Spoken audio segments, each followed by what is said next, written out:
शुरू से ही इमोशनल और सबको दिल से मानने वाली पारुल की शादी विवेक से होती है।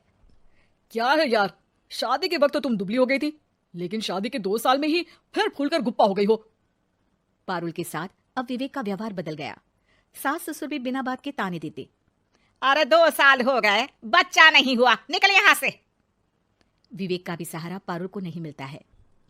लेकिन जिस विवेक से पारुल को तलाक के एवज में 18 लाख मिले होते हैं, वो पारुल एक दिन, इंस्पेक्टर साहब मुझे कंप्लेंट लिखवानी है। जी मैडम, क्या हुआ? चीटिंग, एक लड़के ने मेरे 6 लाख रुपए लूटे हैं। पुलिस वाला पारुल को ऊपर से नीचे तक देखता है। मामला क्या है, विस्तार से बताइए।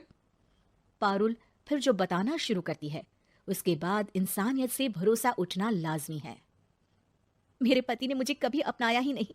शादी के 3 साल में ही मेरा तलाक हो गया। मैं नहीं चाहती थी कि मैं उनसे एक भी पैसा लूं, लेकिन वकील और मेरे माता पिता ने उनसे 18 लाख की रकम ली। फिर क्या हुआ? क्या वो पैसे उसने वापस ले लिए? नहीं, उन्होंने तो उसके बाद मुझसे कभी कांटेक्ट भी नहीं किया। फिर? किसी डेटिंग साइट से मुझे आनंद नाम का एक लड़का मिला। उसके साथ मुझे लगा कि मैं दोबारा जिंदगी बना सकती हूँ। वो मेरी केयर करता, मेरी छोटी बड़ी चीजों का ख्याल रखता और मेरा साथ देता। अच्छा, क्या उसने तुम्हें शादी करने का झांसा दिया था? हाँ, वो भी तलाकशुदा था। पहले तो उसने मुझसे कहा कि उसकी एक बेटी है, लेकिन फिर पता चला कि उसकी एक नहीं 2 बेटियां हैं। इतना ही नहीं, दिल्ली के एक आम इलाके में वो बीवी और बच्चियों के साथ ही रहता है। तो आपसे इमोशनली फ्रॉड कर उसने पैसे ऐंठे। जी, अब मेरे पास कुछ नहीं है, ना पैसे ना वो। मैं बस किसी भी हालत में अपने पैसे वापस चाहती हूँ, जो मेरे बुरे वक्त में मेरे काम आ सकते हैं। ठीक है। पुलिस आनंद को पुलिस स्टेशन बुलाकर सारी पूछताछ करती है, लेकिन आनंद पुलिस वालों को ये यकीन दिला देता है कि पारुल ने उसे कोई पैसे दिए ही नहीं, बल्कि वो तो उस पर बीवी को छोड़ने का दबाव बना रही थी और ना मानने पर पारुल ने ये झूठा केस डाला है।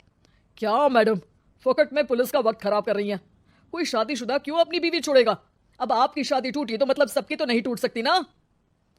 पारुल को पुलिस वाले के मुंह से ये बात सुनकर हैरानी होती है। उसे कुछ समझ में नहीं आता कि वो क्या करे।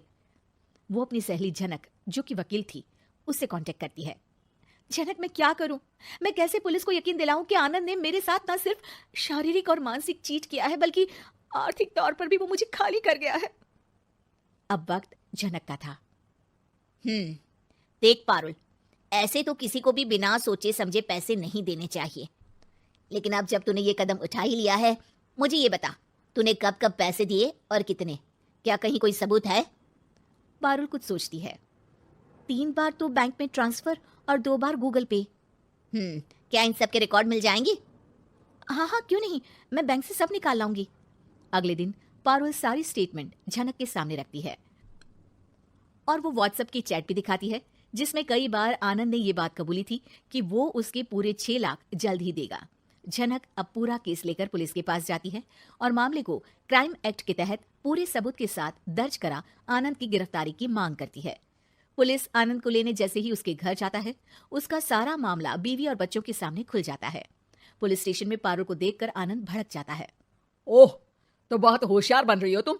ये झनक है ना तुम्हारी बचपन की सहेली? बताऊं सबको तुम्हारे बारे में? सब है मेरे पास, वो फोटो, वो वीडियो, तेरे भाई का नंबर भी है।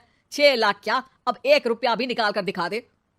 वो पुलिस स्टेशन में जोर जोर से चिल्ला रहा था कि तभी पुलिस के एक सीनियर ऑफिसर को गुस्सा आ जाता है। क्यों चिल्ला रहा है? अब तो सारे सबूत है तेरे खिलाफ।